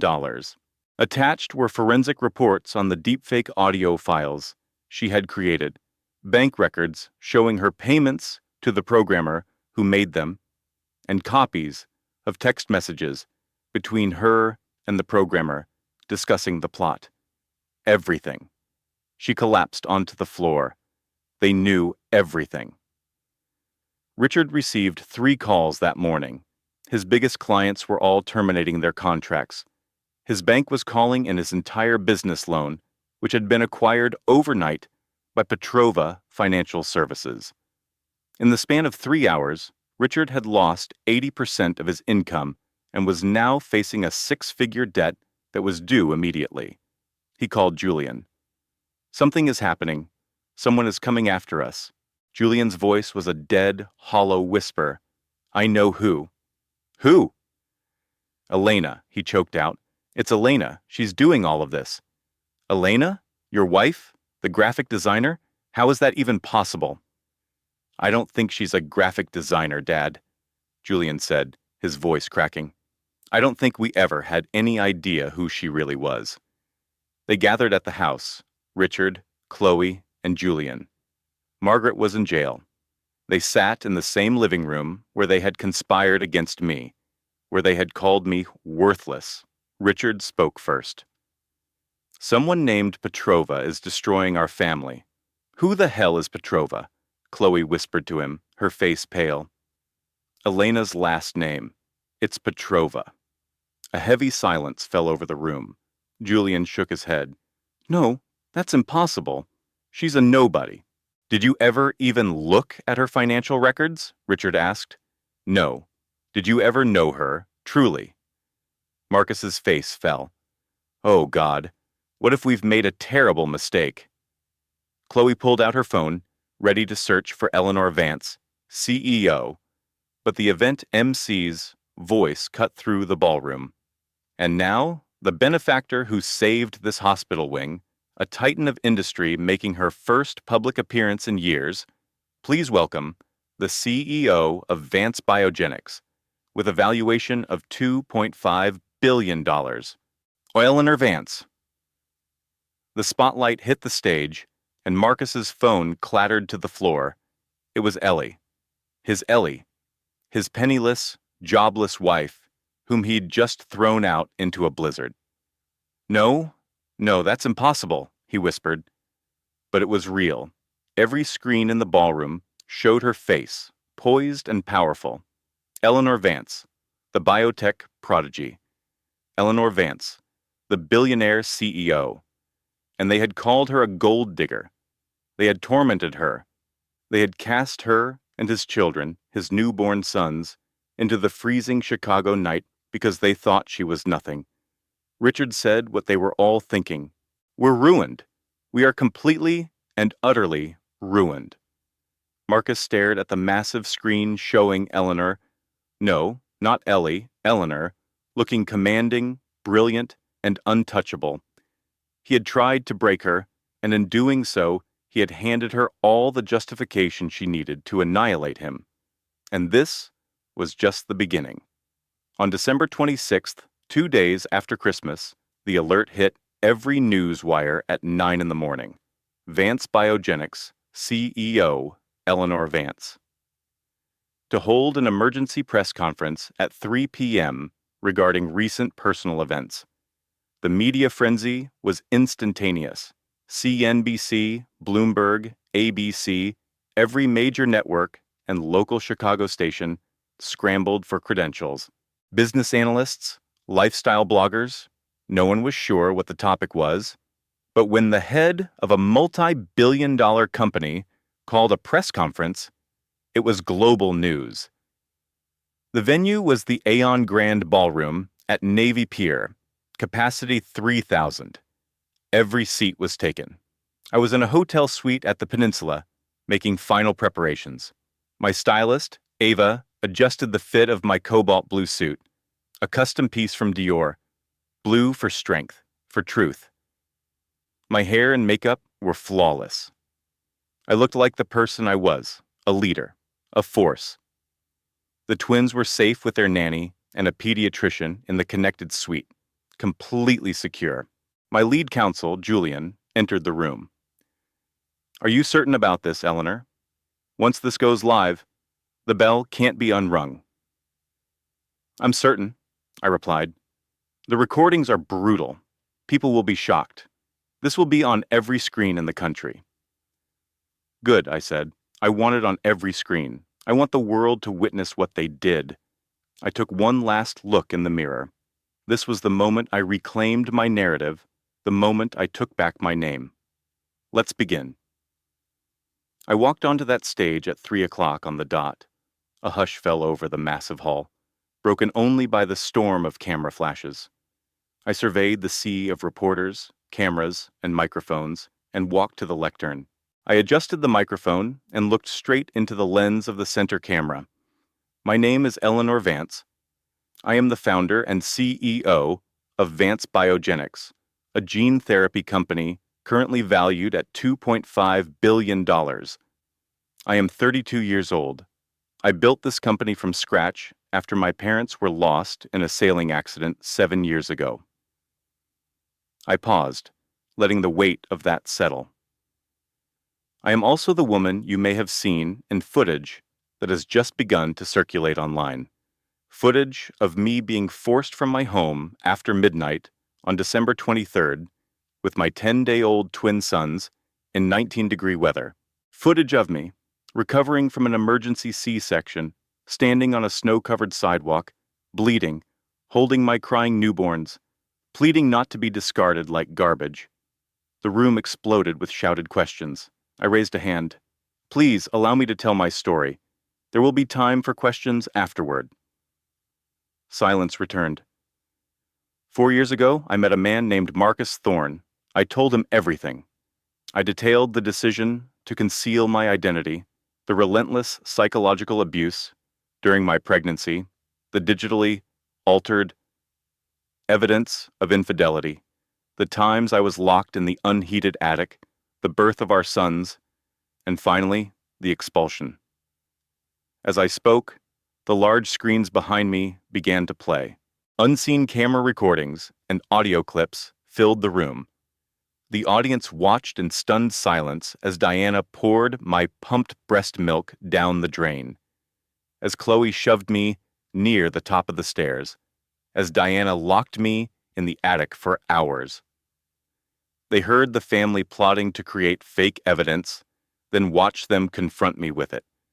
They saw Diana spit in my face and Marcus shove me out the front door into the snow, my babies in my arms. By the time the final clip played, of me shivering on the sidewalk, many in the room were openly weeping. The rest looked absolutely furious. When the screens went dark, I spoke again. They threw me out based on fabricated evidence. They refused to hear my side. They chose to believe a lie, rather than trust the mother of their children. I let the silence hang in the air. What the Thorne family was unaware of when they cast me out was that they live in a condominium I own. They are employed by companies that are part of my portfolio. Their entire lifestyle is subsidized by my quiet generosity. A wave of gasps and murmurs swept the hall. Marcus Thorne is an investment banker at a firm my family office acquired 2 years ago. Diana and Richard Thorne live rent-free in a luxury apartment I own, managed through a private trust I established. Chloe Thorne's career as a lifestyle influencer is funded by sponsorships from brands that are, in fact, my subsidiaries. Their very survival was contingent on my grace. I let that information land, and they repaid that grace by locking me in an attic, by manufacturing evidence to brand me an adulteress, and by throwing me and my infant sons into a blizzard on December 23rd, just 10 days after I underwent a C-section, while I was weak, bleeding, and fighting an infection. My voice grew stronger, colder, but I am not a victim. I am a mother who will defend her children. I am a CEO who will not be broken, and I am a woman who refuses to be silenced. I clicked to the next slide, showing photos of Marcus, Diana, and Chloe. Effective today, I am filing for divorce from Marcus Thorne and seeking sole custody of our sons. I am pursuing criminal charges for child endangerment against Marcus, Diana, and Chloe Thorne. I am also filing charges of conspiracy and wire fraud against Chloe Thorne for the creation of deepfake evidence and embezzlement charges against Diana Thorne for misappropriating over $150,000. Civil suits for defamation and extreme emotional distress will be filed against all three. Finally, all financial ties between myself and the Thorne family are hereby severed. And I am making a $5 million initial donation to launch the Ellie Vance Haven for Mothers, a foundation dedicated to providing shelter, legal aid, and support for abused mothers and their children. The room erupted. I held up a hand one last time. I am telling this story not purely for retribution, though justice will be served. I am telling it because abuse has no zip code. It happens to wealthy women and poor women, to educated women and women with no formal schooling. It hides behind the closed doors of penthouses and townhouses. If you are experiencing abuse, please know this. Document everything. Trust your gut. Protect yourself with legal counsel. Make a safe exit plan.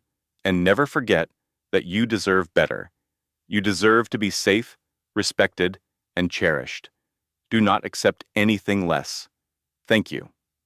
I walked off the stage into a whirlwind. Within 30 minutes, the press conference was the #1 global trend. Hashtag Vance Vindication. Hashtag Thorne Takedown.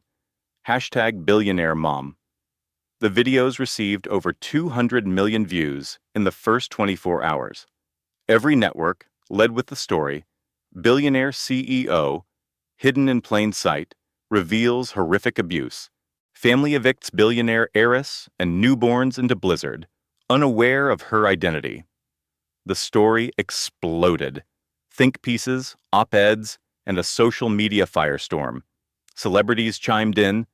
Oprah Winfrey tweeted, "The strength of Eleanor Vance is a lesson to us all." Reese Witherspoon posted, "No woman should ever have to endure this." The Thornes couldn't even step outside. Reporters camped outside their building. Their numbers were leaked, and they were inundated with messages of pure hatred, which I publicly condemned. Marcus tried to go to a Mariano's for groceries and was recognized instantly. People cornered him with their phones. "You threw your own babies out in a blizzard." "Some man you are, kicking out your wife after she just had surgery." "She was a billionaire, you idiot, and you treated her like dirt." He fled the store empty-handed and went home, a prisoner in the condo I owned. Diana, released on bail, attempted a defense on Instagram, writing, "She was lying to us the whole time." The comments were merciless. "So you abuse a pregnant woman because she's rich?" "She was testing you, and you failed spectacularly." "Those babies were 10 days old. You threw them out in 19-degree weather. You are a monster." The Thornes became the most despised family in Chicago overnight. The stock for Vance Biogenics, ironically, surged 12% after the conference.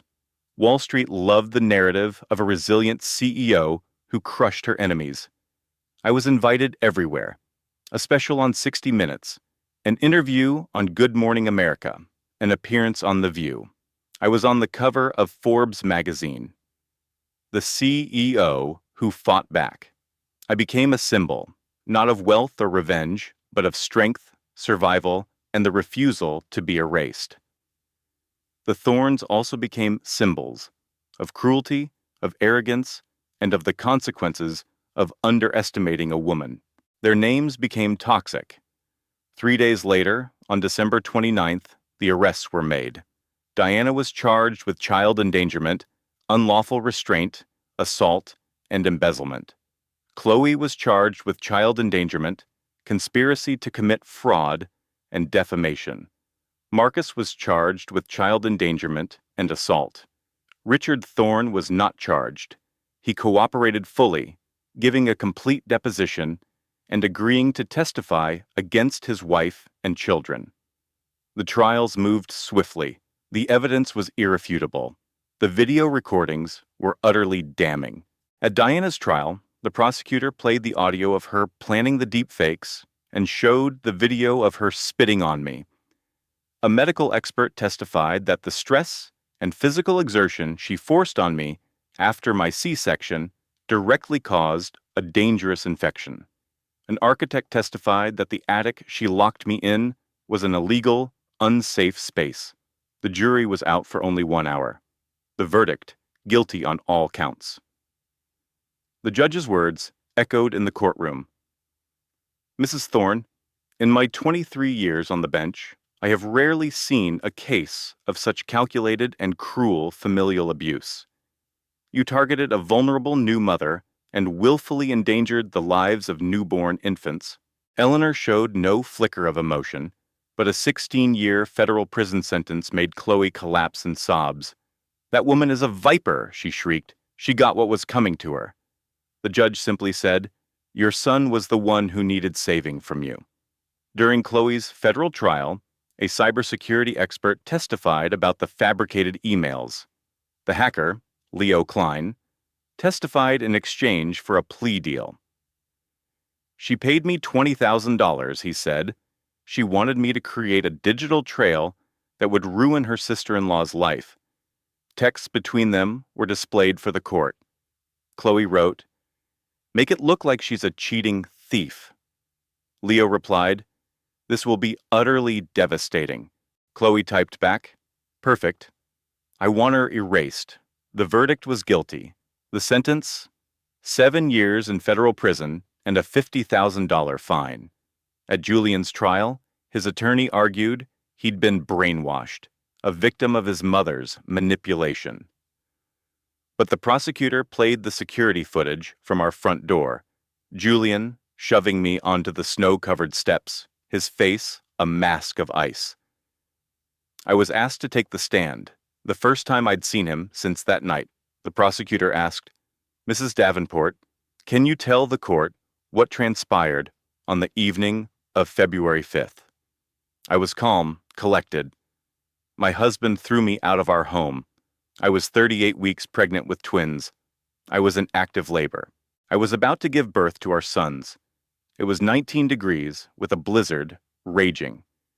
He shoved me. Then he went back inside, locked the door, and drew the deadbolt." The prosecutor asked, "And did he say anything to you?" I replied, "He screamed that he didn't know whose children I was carrying. I had told him over and over they were his. I had offered to do a paternity test the moment they were born. He chose to believe a lie instead of trusting me, instead of protecting his own sons." The prosecutor then asked, "And how did that make you feel?" I turned and looked directly at Julian for the first time, betrayed, terrified, and completely, utterly alone. Julian began to weep uncontrollably in his chair. The verdict was guilty of reckless endangerment, though he was found not guilty on the assault charge. The jury was convinced he had been manipulated. His sentence was 5 years of probation, court-ordered therapy, and supervised visitation only. $3,000 a month in child support. The judge added, "Mr. Davenport, your profound weakness allowed for the horrific abuse of your wife and your unborn children. You were too much of a coward to defy your mother. You chose your loyalty to a monster over the safety of your own family. I hope you use every second of your supervised visits to reflect on exactly what you discarded. I filed a civil suit against all three of them for emotional distress. A jury awarded me $3 million from Eleanor, $1.5 million from Chloe, and $500,000 from Julian. I donated every last cent to the Phoenix Initiative. I don't want their blood money, I told the news crews. I want them to learn about consequences. I want other abusers to see what happens when they pick the wrong target. It's a late spring evening, during the golden hour. My penthouse overlooks the Boston Harbor, with a garden terrace I designed after moving in. Leo and Theo, my sons, are running through the soft grass, chasing after bubbles. Their godmother, Maria, is blowing. Maria's daughter, Isabella, who is now 5, is showing them how to pop them. I'm watching from a teak bench, wearing old jeans and a faded MIT sweatshirt, no makeup, my hair pulled back in a messy bun. I feel a sense of peace. Maria finishes with the bubbles and comes to sit beside me. "Are you okay today?" she asks. "Yeah, it's a good day," I reply. "Dr. Evans says I'm making real progress. I'm sleeping through the night more often now. The nightmares are starting to fade." "That's wonderful," she says. We watch the children play. "You know, it's all right to not be." "All right," she says gently. "You don't have to play the tough tech mogul 24/7. I manage a small, sad smile. I am so sick of people calling me strong. I don't feel strong. I feel like I'm stitched together with code and caffeine. "That's just called being a person," Maria says, "and that's a hell of a lot stronger than pretending you've got it all figured out." Just then, Leo trips and falls onto his backside and starts to wail. I'm there in a second, scooping him up, checking him over. "You're all right, my love." "It was just a little tumble. See? Nothing's broken." Leo's crying subsides. He wipes his snotty nose on my sweatshirt, wiggles to be put down, and runs right back to the game. "You're a phenomenal mother, you know that?" Maria says. I watch my boys, my heart aching with love. "I'm a terrified mother," I correct her. "Every single day, I wake up scared. Scared someone will try to hurt them. Scared I'm going to mess them up. Scared I'm not enough for them." "That's called love," Maria says. "It means you're doing it perfectly." A car pulls into the private garage below, and Arthur gets out, holding a small gift bag. I feel a familiar tension in my shoulders. Old habits. He texted, "I'm a little early. Should I wait in the car?" I replied, "No, come on up." Arthur takes the elevator to the terrace. The boys spot him and go running. "Grandpa!" He kneels down, his movements slow and careful. "Hello, my boys. Look what I brought for you." He pulls out 2 small, beautifully carved wooden sailboats. The boys are ecstatic. He sits on the grass with them, showing them how the sails work, making quiet sailing noises while the boys giggle. Maria watches him like a hawk.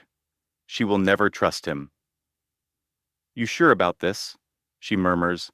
"He testified against them," I reply quietly. "He told the unvarnished truth. He's trying, and the boys deserve to have at least one grandparent who isn't a sociopath. He stood by and let that woman poison his family for 40 years, she reminds me. I know, but he's also the only one who showed a shred of genuine remorse, the only one putting in the work. So, I'm giving him this. It's supervised, it's limited, but I'm giving him the chance." Arthur looks up and catches my eye. He mouths the words, "Thank you." I give him a slight nod. My phone vibrates. It's a text from an unknown number. I know I shouldn't, but I open it. I know I have no right to ask. I know I destroyed everything good in our lives. But please, just talk to me one time. Let me try to explain. Let me apologize to your face. I am begging you, Ava. Please. It's from Julian. I stare at the words on the screen for a long time. Maria leans over and reads it. You going to answer him? She asks. No. Good, she says. He wants absolution to make himself feel better about what he did. That's not your responsibility anymore. My responsibility is protecting my sons, and I can't do that by letting the man who would have let them die in a snowstorm back into our lives. But what if he's really changed? What if he's sorry? Then he can prove it by respecting my boundaries, by paying his child support without being reminded, by showing up to his supervised visits sober and on time, by doing the hard work without needing me as his audience. I delete the message and block the number. I don't hate him now. I just feel empty when I think of him. And that, right there, is freedom. We sit in a comfortable silence for a moment, watching our children play as the sun dips lower. Helios Analytics has grown to a $5 billion valuation.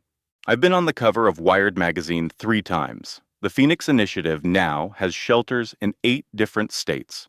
We've helped 2,847 women and their children in the last 18 months, and we are growing every day. I personally mentor survivors of domestic abuse. I give speeches. I share my story. I've started dating, but only casually.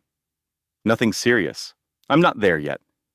I told Maria, maybe one day. But for now, my sons and my mission are more than enough. Julian lost his architect's license. He frames houses for a construction crew for $20 an hour. He lives in a tiny studio in a rough part of the city. He sees his sons once a month for 1 hour at a supervised family center. Every single visit, the boys cry. They don't recognize him. They call him the sad man. And every single visit, Julian cries too. He's in therapy not just because the court ordered it, but because he says he wants to be better. He wrote me a 12-page letter filled with apologies and explanations and desperate pleas for another chance. I never wrote back. He has one framed photo in his apartment, me in the hospital bed, holding our twin boys just hours after they were born, before everything shattered, before he chose to destroy us. He says he looks at it every single night, a reminder of everything he threw away. He will never work in architecture again. His name is toxic. Every background check brings up the criminal record, the news coverage, the videos. He is alone, broken, and living with the consequences of his actions. Eleanor is 2 years into a 15-year sentence at a federal prison in West Virginia. She works in the laundry, earning 12 cents an hour. She has no visitors. Julian tried to visit once, but she refused to see him. Arthur divorced her the day after the verdict. Chloe is in a different facility. She is completely alone. She wrote me a letter once. I'm so sorry. I was wrong. Please find it in your heart to forgive me. I burned it after reading the first sentence. Eleanor will be 78 years old when she is released, if she lives that long. Chloe is serving the 2nd year of her 7-year sentence in Kentucky. She lost custody of her own son. Her ex-husband filed for and was granted sole custody. She works in the prison kitchen. She has attempted suicide twice and is now on constant watch. She sends me apology letters every single week. I throw them away, unopened. Chloe will be 36 when she's released, with no career, no family, and no future. Arthur is the only one who's free. He lives with his brother in a small condo and works part-time at a local bookstore for minimum wage. He has his supervised visits with his grandsons once a week. He always brings them small toys or books. He reads to them. He plays with them gently. The boys adore him. They call him Grandpa. I allow this because Arthur was the only one who showed genuine contrition, who testified truthfully, who tried in his own flawed way to make things right. He cries every single time he sees the boys. I'm sorry, he tells me at every visit. I am so profoundly sorry for what I allowed to happen. I haven't forgiven him, but I no longer punish him for it. You stood by and watched a sickness grow in your own house, I told him once. You knew she was wrong, and you did nothing, but you also tried to help me at the end, even though you failed. So I will give you this. You can know your grandsons, but you will never, ever be fully trusted. He nodded, his eyes filled with tears, and accepted it. He knows it is more than he deserves. The sun is setting, casting a warm golden light over everything. Arthur brings the boys back to me. Thank you for this, Ava. I'll see you next week. He leaves without another word. Maria gathers Isabella. Same time next week? She asks. Always, I reply. Love you, boss. I'm not your boss anymore. I laugh. We're friends. Fine. Love you, friend. They share a hug, and then Maria is gone. I'm alone with my boys. Leo and Theo are getting sleepy, rubbing their little eyes. Okay, my loves, let's get you inside. Bath time, and then stories.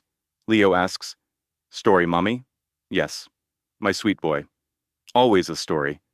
Theo whispers, Mommy, don't go. My eyes well up with tears, but for the first time, they are tears of healing. Yes, my love. Mommy always stays. Mommy will never, ever leave you. I scoop them both into my arms. They're getting heavy, but I can still manage. I carry them towards the warm light of our home. People sometimes ask if I regret hiding my wealth from him, if I regret our marriage, if I wish I had made different choices. The truth is, I regret nothing. Every single decision, good and bad, led me right here, to them.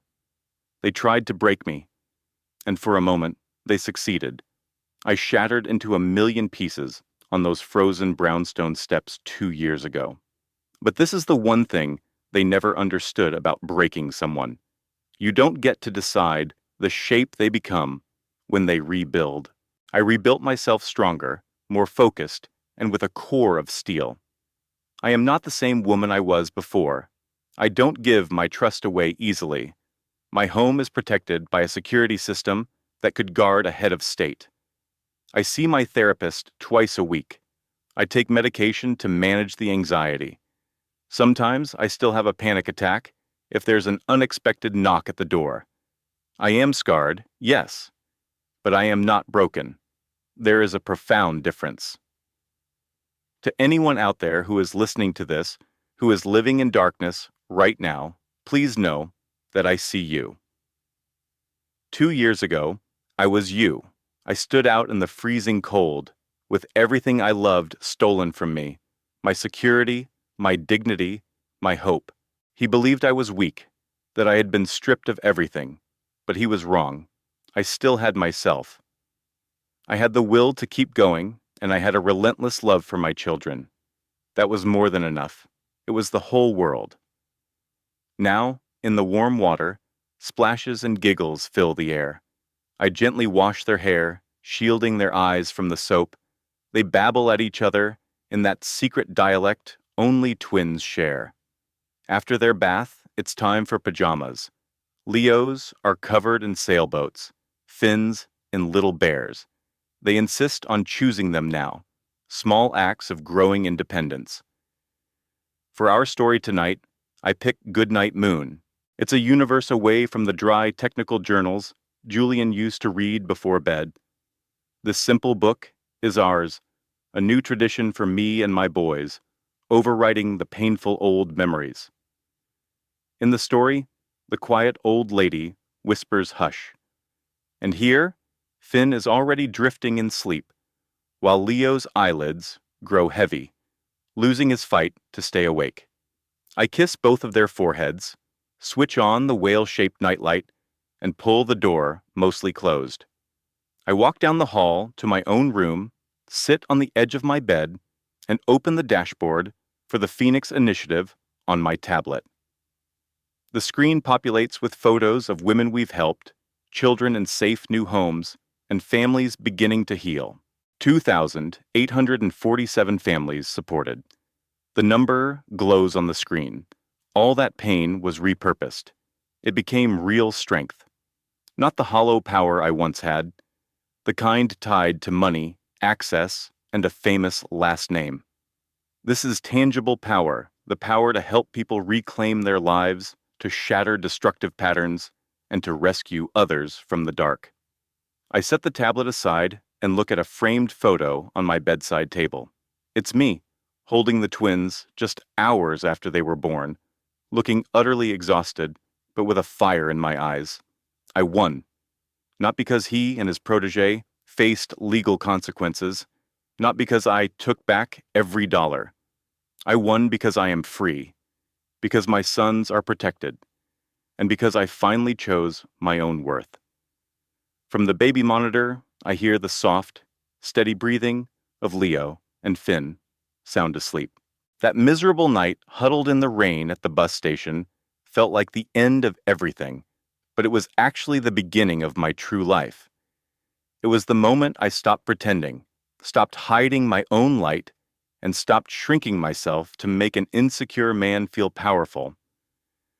They discarded me like an outdated piece of hardware, and from those ashes, I rose. I turn off the lamp, lie back, and close my eyes. Sleep is a friendlier visitor now. The nightmares have faded, and the fear has lost its sharp edge. Tomorrow, I will wake up, kiss my boys, make them breakfast, and go to work to build my sanctuary and help more women. I will live my life, my real life. The life I chose, the life I earned, the life that no one can ever take from me. My name is Alara Vance. I am a founder, I am a protector, I am a survivor. But most importantly, I am a mother, and I am free. The next morning, sunlight streams through the floor-to-ceiling windows of our kitchen. I'm making blueberry waffles while the boys sit in their high chairs, chattering away. Leo looks right at me and asks, "Mama happy?" I stop everything and just look at his sweet, innocent face, his absolute trust. "Yes, my love, Mama is very happy." Then Finn reaches a sticky hand toward me and says, "Love you, Mama." My eyes well up with tears, but they are cleansing tears, tears of gratitude. I love you too, both of you, more than all the words in all the books. I kiss both of their heads, and they giggle, getting waffle crumbs in my hair, but I don't care at all. Maya comes in, handing me a mug of tea. We stand together, watching the boys devour their breakfast in a happy, sticky mess. "You actually did it," she says softly. "You survived." I smile. "We did it. I couldn't have made it through without you." She nudges my arm. "So what's the next challenge? You took down a giant, rebuilt from scratch, and launched a foundation. What's the next peak you're going to conquer?" I look at my sons, at this beautiful life I have constructed, this safe, joyful, and free life. "No more peaks," I say. "There's nothing. Just this. Just them. Just living in this moment. That is enough. In fact, that's everything." The boys burst into laughter over some private joke, that pure, bubbling sound of toddler joy. I laugh with them, a real, unguarded laugh. This is my world now. This is my family. This is my happiness, and no one will ever be able to take it away from me again.